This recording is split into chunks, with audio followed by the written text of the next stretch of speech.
Here, Reb Tzadok, as usual, does not shy away from difficult topics. And here he says the following. Afilu Adam Gadol B'Yoser. He could be a very great man. However, Im yesh bo pegam b'mishpachto, ein lihistabik bo. He's got a problem with his family, pegam in his yichus, ein lihistabik bo, you shouldn't marry him.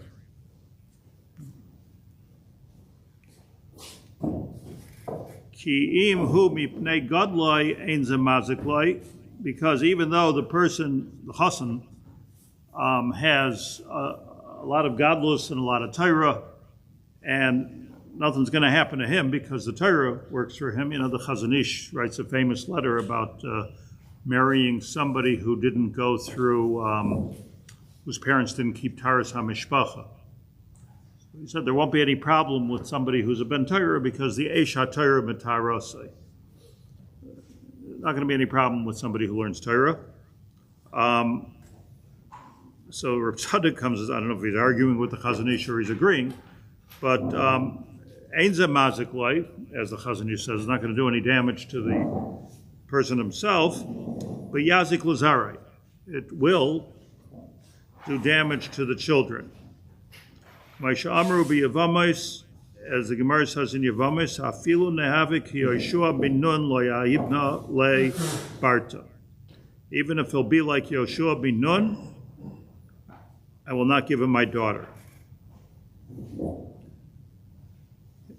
This is just as offensive to me as it is to you, so don't worry about it. But let's just put it in perspective and just teach what it is. It's all based on a Gemara in Yevamos, Mem Gimel, Mem Hey.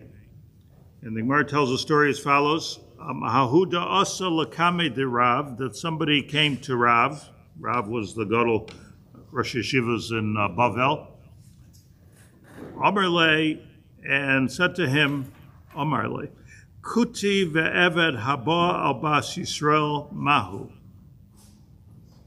I always remember my Rabbi Rav Scheinberg when you would ask him a shayla, he said, are you telling me or are you asking me? So let's be medayik here. Amarle, he said to Rav, Kuti ve'eved haba al bas Yisrael mahu. What? Let's say you have a Jewish woman and she marries or has a relationship with a goy. Mahu, what's the halacha? Common shayla these days. The mother's Jewish, father's not. Amarle, and Rav answered the way we keep the halacha, havolad kosher. That child is Jewish. That child is kosher. Amarle, so now the smart aleck says, havli bartach. So let's make a shidduch. My son, your daughter. Or as I have a son, this was the father, presumably. The father who was the Kusi said to Rav, well, now that you've paskined that an Eved Abba Bas Yisrael of Vlad Kosher, that the kid is Jewish, and like we say in our society that Jewish is Jewish, the same as you, me, same thing, right? No difference. So he said, Havli Bartach. So give me your daughter. Lo yahivna lach. Amar le Havli Bartach. Lo yahivna lach. I'm not giving him to you. Amar Rav Simi Barchia L'Rav. So Rav Simi Barchia was sitting there. He says, Amar Inshi, people are going to say, Gamla b'madai akaborakta. By the way, for our times, it's a good expression. You're like a camel dancing on Persia. So Rashi says, Gamla b'madai akaborakta, gomel gadol, meraked b'toich kav cotton ba'ar b'raglav, b'malchus madai. So if you want a picture of, Rashi says, v'guzmahu. If you want a picture of a guzma, so think of a big camel with all four legs, pouncing on a little madai, which is Persia. Madai paras. Yavai says Rashi v'yiraked lefanenu k'leimer ata shehitarta dvar chidush ha-meis dvarecha v'tein loy bitcha. This was a tense moment in the Beis Medrash. It's interesting, nobody asked if it's a good shidduch, nobody got into that. But this is a tense moment in the Beis. You just passed into Shiloh. Now stand behind your psak, and let's see the shidduch between your daughter. If you really hold that somebody who comes from a family whose mother is Jewish and the father is an Eved Kusi is kosher, so then Havli Bartach. What? Didn't Shmuel have this situation with his daughter? Rav and Shmuel is a different story. Ha-gamla, says the Gemara, they said to him, v'ha-kaba v'ha-madai. In other words, our mashal is meduya. Amar lei, so Rav said, Ini have ki Yoshua bin Nun la yahavne le brati. Even if, he didn't say even, I'm saying if he would be like Yoshua bin Nun, this child of the mixed marriage, if you will, in have ki Yoshua bin Nun la yahivna le brati, I still would not give him my child. Amar lei, so who should marry this girl? This is really getting, so who's supposed to marry her? So long Gemara, but the bottom line, he says, you have a son, you do it. That's the end of the Gemara. So it's a pellet, what? Who was it? Rav. Rav Simi. Okay, a day in the life of a rabbi. He paskins the shiloh, they bring him the food. Okay. By the way, just to make it a little bit more understandable, not necessarily they wanted a shotgun wedding but in other words, okay, tachlis, let's bring the halacha lemaisa. Is this something you would do or not? And he says, no. If it would be like Yoshua bin Nun, I wouldn't do it. I just want to explain something, first of all, just if it makes any difference, that Rav himself was a Talmud of Yehuda Nasi. But he was also, he was Miyaches himself. The Gemara in Shabbos Nun Gimel says he was Miyaches himself. He traced his yichus all the way to David HaMelech, specifically to Zerubbabel ben Shaltiel. So Zerubbabel ben Shaltiel, just interesting to note, a historical note, Zerubbabel ben Shaltiel, I was just looking at him a minute ago, was Zerubbabel, right? Zerubbabel, Zerubbabel, Zerubbabel. At the end of Zerubbabel, at the end of the Persian, Achashverosh, at the end of that story, the Jews came back, and Chagi Hanavi, you'll find this right in the Tanakh, put Zerubbabel in charge of not just bringing the Jews back, Ezra and Nehemiah, but of building the Beis HaMikdash in particular. That was his job. Vayishma Zerubbabel ben Shaltiel v'Yoshua ben Tzadok HaKohen Agadol v'chol sheres ha'am b'kol Hashem Elokehem v'al divrei Chagai Hanavi. They were listening to everything carefully that Chagai said, Kasher Shlachai Hashem Elohehem, because Hashem sent him, v'yiru amibnei Hashem. And in Parak Beis, that's at the beginning of Chagai. So the whole book of Chagai is about this pretty much. Then it says, Bashvi be'esrim ve'echad l'chodesh hayadvar Hashem b'yad Chagai Hanavi le'mor. Chagai Hanavi continued to speak. Emar na el Zerubbabel ben Shaltiel pachas Yehuda vel Yoshua ben Yosedek hagadol vel sheres ha'am le'mor. Go ahead. And mibachem anishar sharas habayis hazeh. You are from the elders that you saw the Beis HaMikdash b'chvoidai harishon. Umatem roim osay ata aloi kamayu ka'ayin beinechem. And they went on to compare the Bayis Rishon to the Bayis Sheni, and Zerubbabel, after he built the Bayis Sheni, was not satisfied. It's not the same thing as the Bayis Harishon. Bayis Shlishi will be even bigger, according to the Nevuah here. But in any case, that was Zerubbabel, and Rav had the Gemara says, Rav, and it's in Seder Olam, has a detailed yichus brief from Rav all the way to Zerubbabel, who was from the Ben David. Zerubbabel ben Shaltiel, who was Ben David. So I'm just saying that we're talking about like Yehuda Nasi was from David HaMelech, and he was a Talmud of his, also very medactic in the royal line. So it's without Reb Tzadok here, I would say that you have to watch the line of Malchus that's going to come from David HaMelech, and particularly not everybody from David HaMelech is going to be a king in Israel or a Mashiach. Everybody's a candidate, I suppose, but we have a line of kings, which he's going to speak about a little bit more in a minute. Is the example they use in the Gemara show up in because he married Rachel? Oh, that's a very good question. I want to talk about that. Why did he pick Yoshua ben Nun of all the characters of Tanakh?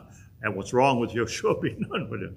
So we're going to get to that in a second. I'm going to speak a little bit more about this yichus that, like just nowadays, just good information. This is recent research. When I say recent, I mean the 18th century, 19th century.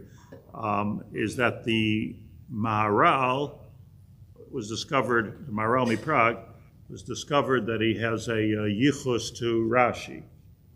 Rashi was known to have a yichus to David HaMelech. Babich Rebbe is a yichus to the Maharal, so which was one of his claims. I don't know how it works, and it's I once looked at it. Not just the Lubavitch Rebbe, but in general, anybody who can trace their yichus to the Maharal. How about you? No? Anybody who can trace their that's the same name. I'm saying. Maharal's a lady.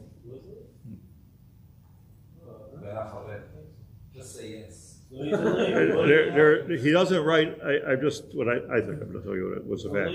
People don't know a lot about the Maharal, but the Maharal, it's hard to do biography on the Maharal, but the Maharal does not write Halevi in his book, but the scholars say that his father wrote Halevi in his book, hence his name, Lowy. It was Lowy. Is there a Lowy that's not a Levi? Yes. What?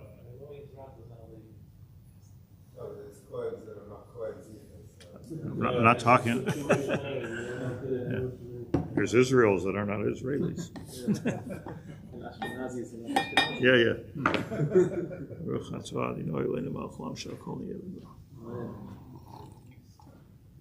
I'm only saying we got to get to Yoshua ben Nun, but I'm only saying that Rav was, they call them the Gomel Gadol, who's dancing on the Madai. I mean, Rav was the Gadol Hadar, and he was the Talmud Muvak, as opposed to Shmuel. He was the Talmud Muvak they were both Talmidim of Rabbah, but he became a Talmud of Rabbi Yehuda Nasi, and ended up in Bavel, and he became the Gadol Hadar in Bavel. Rav Tano who Polig. Rav was very chashuv. Okay, so I just wanted to help my brain out with that perspective here. So it says back to Reb Tzadok, Mikol Makayim, your question. Arnie, you really got to get a book. Mikol Makayim, Diktek v'amar ki Yoshua ben Nun, v'loi ki Moshe Rabbeinu olav hashalom. Instead of saying, even if he'd be like Yoshua ben Nun, I wouldn't marry him. I wouldn't let him into my family. Say better, even if he'd be like Moshe Rabbeinu. What does it mean like Moshe? Even if he would have the learning of Moshe Rabbeinu. So the truth of the matter is that on the Rishonim asked the question, why did he say Yoshua ben Nun? Why did he say Moshe Rabbeinu? And the answer is because nobody's could be like Moshe Rabbeinu. That's what the Rishonim answer, and he alludes to this in the parentheses. Poskim Beis Yosef. Moshe Rabbeinu also married years.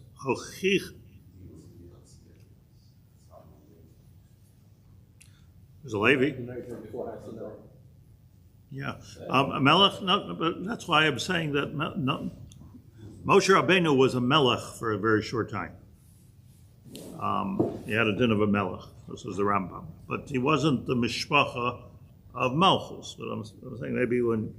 But he brings up Poiskim, the Beis Yosef, and Yeridei Simon Reish Mem Beis, which talks about Kvod Harav. So you're not supposed to say that somebody is like Aser Loimer Ke Moshe Rabbeinu Olav Shalom. Even though... Right. So that's why. Meaning, my Moshe ad Moshe lo kam Moshe, whoever made that up, what that means is that from Moshe Rabbeinu until the Rambam, nobody ever called themselves Moshe. It's considered you don't find in Tanakh any names Moshe, or Moshe Darshan is the only one questionable, but that we know of. There's no name Moshe because nobody had the chutzpah to call, as Beis Yosef, nobody had the chutzpah to call their son Moshe, he's because nobody is Kemoshe, la yakum Kemoshe. Obviously, we're making it, and the Gemara it also says a lot of times on Rabbi Yehuda Nasi they said to him Moshe, right? You remember those Gemaras? The Gemaras they could take Moshe Shaper Kamar. So they did call him Moshe. So the Beis Yosef talks about that question itself, like how did Moshe as opposed to his father, who remind him called his son Moshe. I mean, other people would call you Moshe. That's wonderful. But this is a father who has the guts to say, my son will be a Moshe. Yeah, okay. Different. It's a din on the father. Din on the father. Right. I can call somebody Moshe. It's like a nickname. Moshe, that's his thing. In the Gemara, though, every time Rabbi Yehuda Nasi said something like revolutionary, that they thought was like, this must be like Halach LaMoshe Misinai clear, they called him Moshe Shaper Kamar. Good? You're saying like Moshe Rabbeinu. Okay, it's not our Shiloh today, but Reb Tzadok wants to know that even though the Beis Yosef brings Rishonim really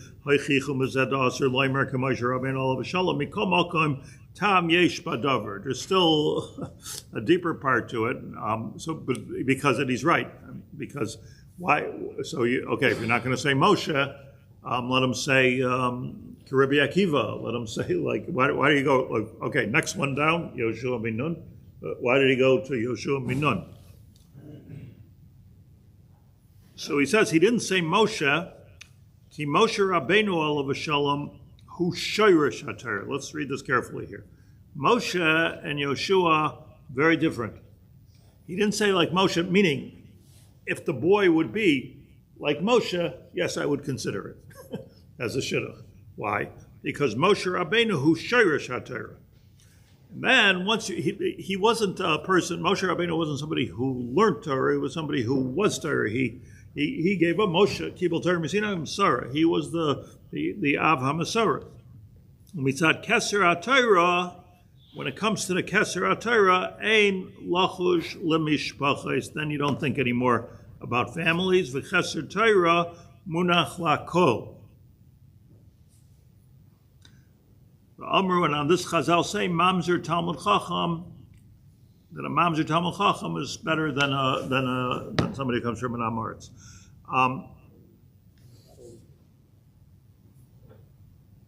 So let's just think about it for a moment. Let's read the words carefully.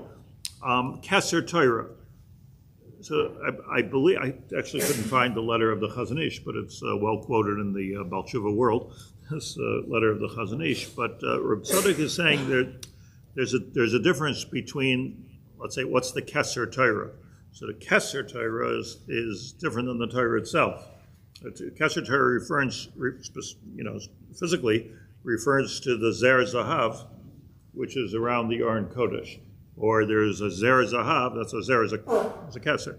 A Zer Zahav that went around the Shulchan, yes? There was a Zer Zahav. Where else is there a Zer? Mizbeach had a Zer.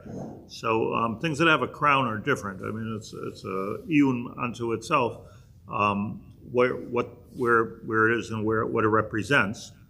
But the Zer, the crown, probably every crown.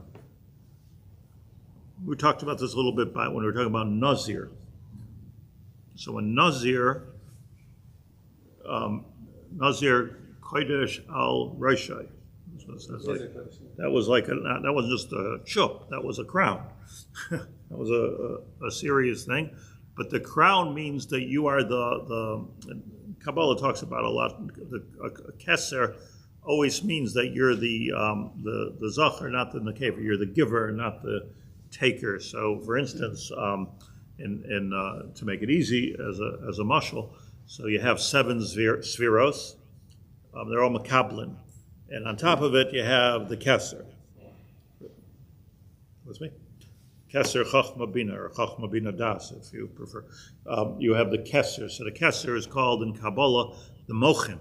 That means that they're the givers. We don't even understand them. We don't even go there Kabbalistically. We only go up to the 7 spheros because they manifest themselves in this world. Chesed, Gvura, Tiferes, Netzach, Yesod, Malchus. But the 3 in the Keser, those are the givers, not the receivers of the light of the Shekhinah.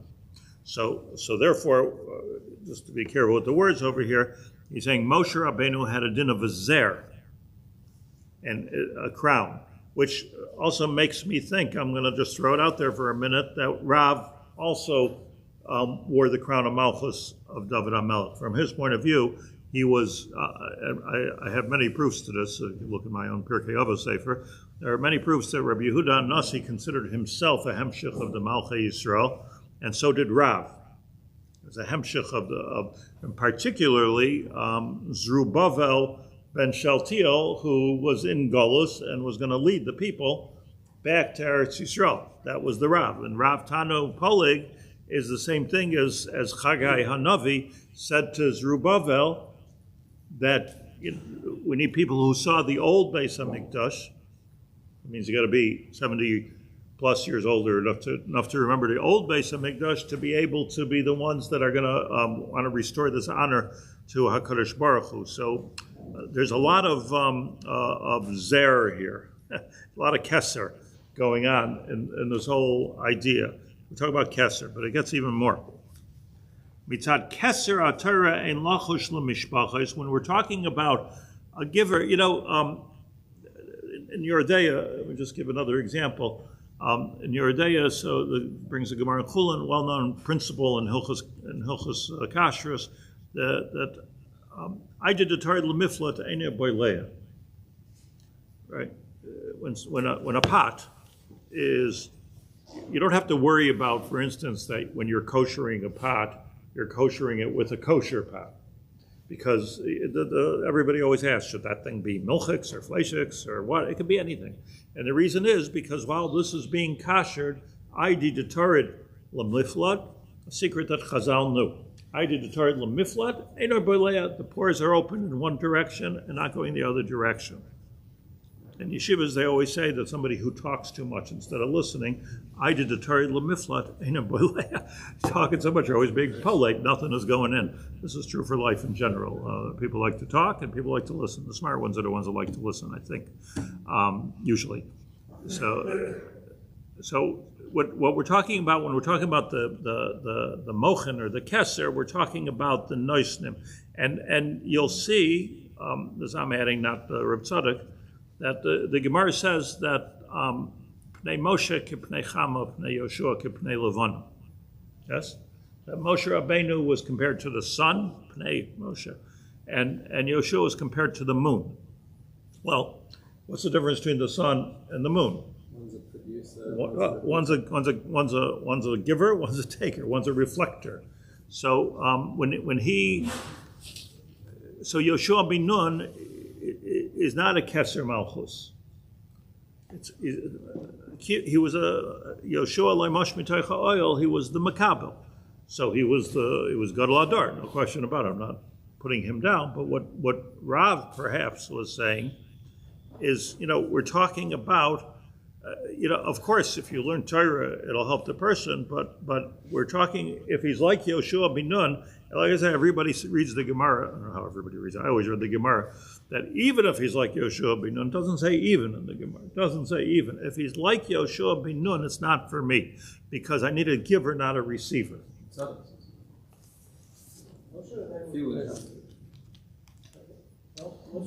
Which words are you talking about? Yeah. Ilu Moshe Rabbeinu. No, so let's read it. Lakach Moshe Rabbeinu olav Hashem kibul ha'ir of Rav. Why? What's the reason? Because you could switch them as people. You could be makar of them. Lakach, so, okay, let's see if he's saying what I'm saying. I have Moshe Rabbeinu olav Shalom, if this boy would be like Moshe Rabbeinu olav Shalom, Ritzayni loymar Talmud Chacham Gadol Badar, he would be Talmud Chacham Gadol Badar, Ke Moshe Rabbeinu olav Shalom, if he'd be like Moshe, Moshe Amru, like Chazal say in Shabbos Kufal, if Moshe Shaper Ka'amart, that it was said to Rabbi Yehuda and Nasi, Moshe Shaper Ka'amart, Haviyoy, he would have done it. Rak Yoshua bin Nun, Ratzalaymar Tzadik, Mizar Yosef, Moshe B'Yiras Elikim. But Yoshua bin Nun is a different midah, so he doesn't say. He said, earlier he said,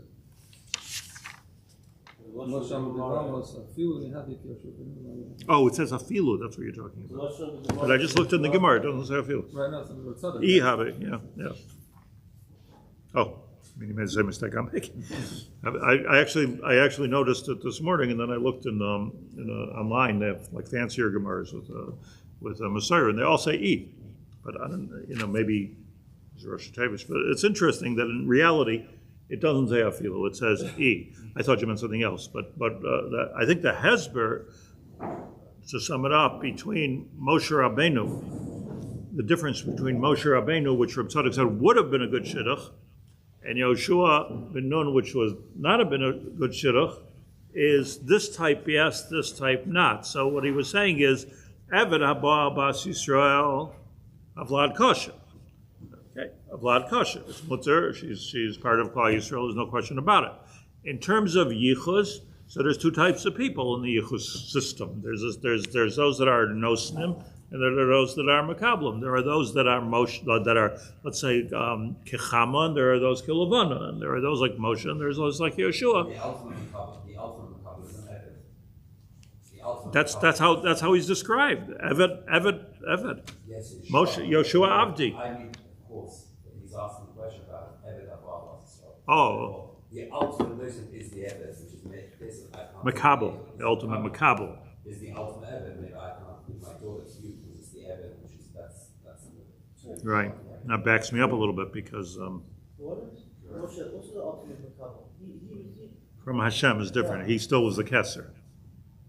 It's By the way, Rabbi Kiva was also called Kesser Torah. In the Svarim, Rabbi Kiva was also, we spoke about for a couple of weeks ago, that he was the father, if you will, of Torah Shebal Peh. So he was also like Moshe Rabbeinu. The Gemara Menachos compares him to Moshe Rabbeinu, doesn't it? Had let his daughter marry Rabbi Kiva? Well, we talked about it. Rabbi Kiva had a problem. But yeah, he was a Ben Gerim. He came from Sisra. But I mean, it's difficult. I mean, I don't know, like, you got to think about what you're going to write on the invitation. Nebanav Shel Sisra. Oh, he's made Nebanav Shel Haman. Okay, but seriously, Rav was a melech, and this required malchus. It's difficult to characterize Yoshua just as a makabel. I mean, the first Mishnah in Avos said he's part of the train of tradition. He received from Moshe and he passed it on to his Canaan. So it's not like he's only a makabel. He's also a moser. He's also a noser. So why is? I mean, if Yoshua is not like he was a moser, but he took as it says there, took exactly what Moshe Rabbeinu said and he gave it over. Until the Anshe Knesset Hagdola, they weren't processing the Torah. There's I think three things that Yoshua ben Nun was machadesh. One of them is Tzidkas Hatzadik, the Gemara says, Shchatetem Baza. There's three things that Yoshua ben Nun was, but he was the ultimate. And then if you look in Pirkei Avos, it's not for now, but in Pirkei Avos, Moshe Kibul Torah Yeshua was a Cain. Moshe Kibul Torah Yeshua. Moshe Kibul Torah Misinai U'Masaro Yeshua L'Skeinim L'Neviim Neviim L'Anshe Knesses Hagdola. So then it starts Masayra again because there's like a new makar. Anshe Knesses Hagdola is a Torah Shebal Peh. If you look at your lesson there, it says again. So it was a conduit. So what Rav is saying, we're talking Malchus here. Just if we want to do something here, what I want to do here is I want to go fast because I want to show you something. Amar Chazal, ein ma'midim parnas al hatzibur elim ken kupa shel shrotzim. Oimed al gabav. That when you pick a leader in Klal Yisrael, you should pick someone who has a sketchy past. Right. Sounds like New York City. So David HaMelech, in other words, the whole story of Bathsheba always haunted him. The whole Tehillim almost is written about about this story. Bi malachim yimloichu v'adraba halolim ru'im yoser lekach. That level of humility, that of the lack of yichus, and that's why so many of the Rabbi Kiva Ben Gerim, Shmaya, I'm telling you, there's so many Ben Gerim. There was the ones that were considered parnes al hatzibur. So we always looked for somebody who had a bit of a humiliating factor in their yichus. Mashamer hizharu b'vnei aniyim shemehem teitzei tzayra.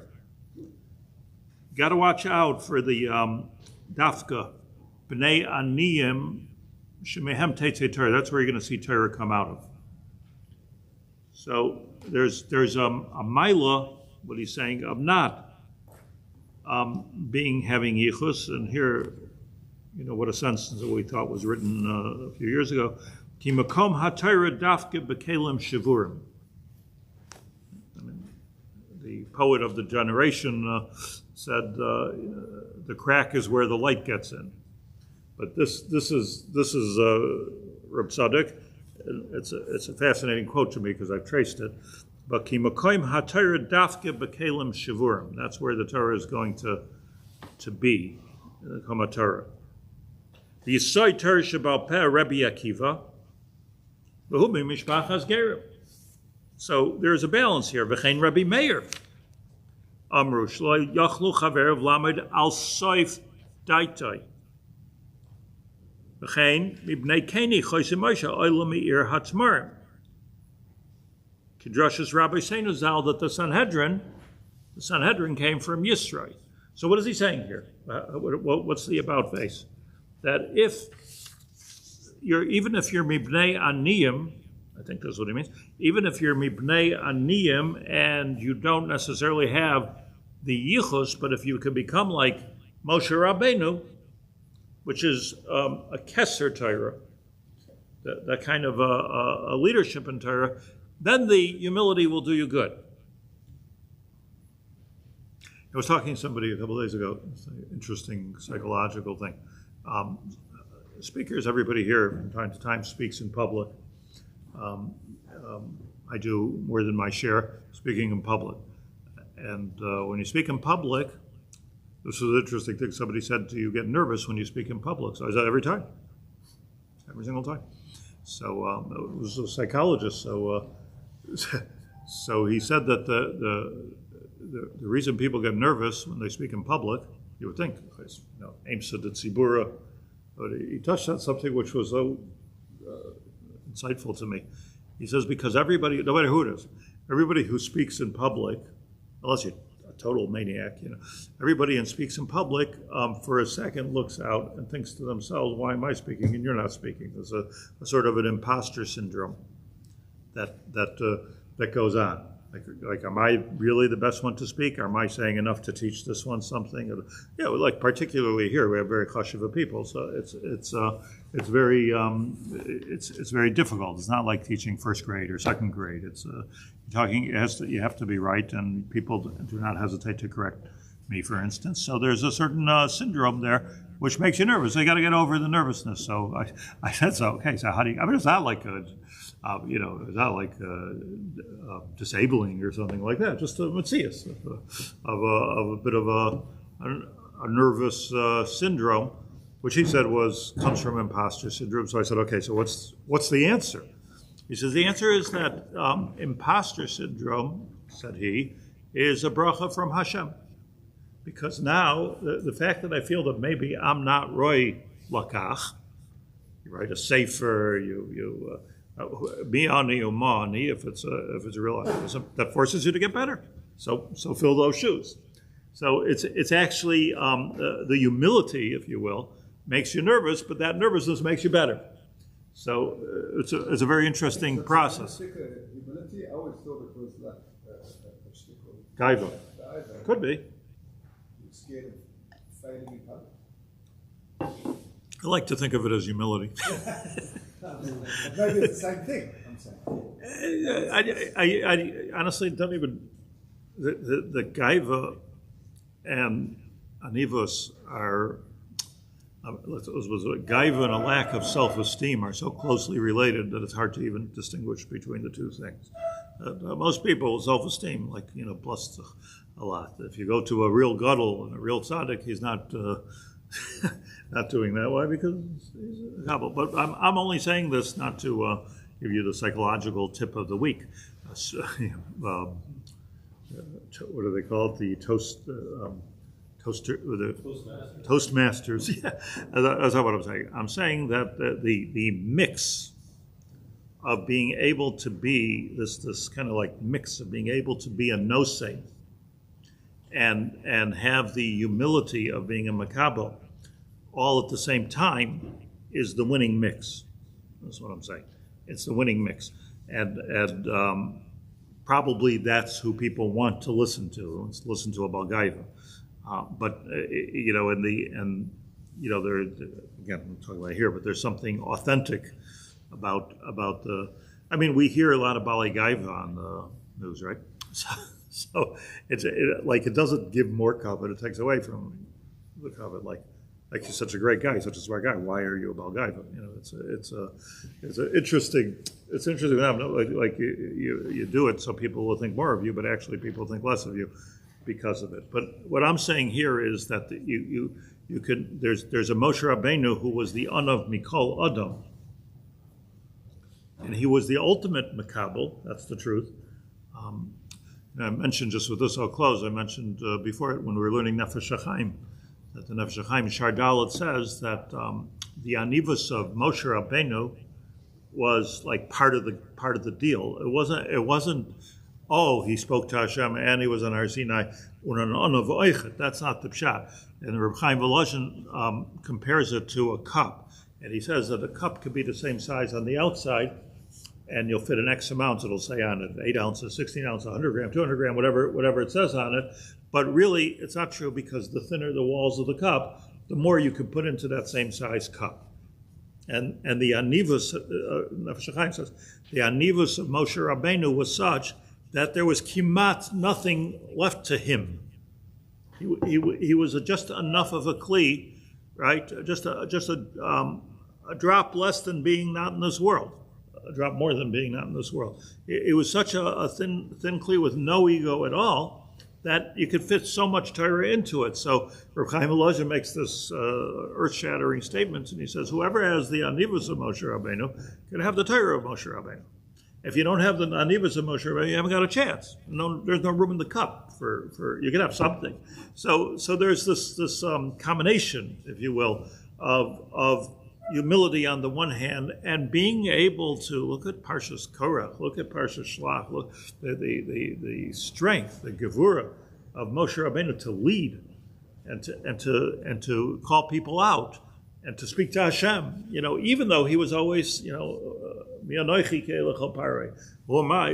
Aster Moshe Panov. So that was that wasn't like in spite, or because that was the winning combination that made Moshe Rabbeinu, and I believe this is what we're talking about here. So Rav was saying, and next week, God willing, I wanted to try to get to this week, we're out of time, but next week, God willing, gets even more interesting about what how to look at families and how to look at children. But the maskana, I don't think it's as unwoke as we think it is. What Rav was doing was he was saying, look, I'm a melech, and the mishpacha is a mishpacha of malchus. And not everybody, if he's like Yoshua bin Nun, he's not the guy. We're looking for this family. We're looking for Chama, not Levana. Next family, it's fine. And that's basically how the Gemara fears I stood. Thank you very much. Rav is basically saying it doesn't matter if he's a convert, if he's a Ben Gerim, if he's a making child of marriage. This is just the personality I'm looking for in a son-in-law. And it doesn't matter if he's descended from David HaMelech, but if he's got the wrong personality, then I don't want my daughter to marry him. I think he's understanding like a sort of a genetic. Probably you're right, but maybe he says that who you come from has something to do with your personality. And Eved Abba Bas Yisrael doesn't have the feature. It doesn't mean we shouldn't marry with them. Unless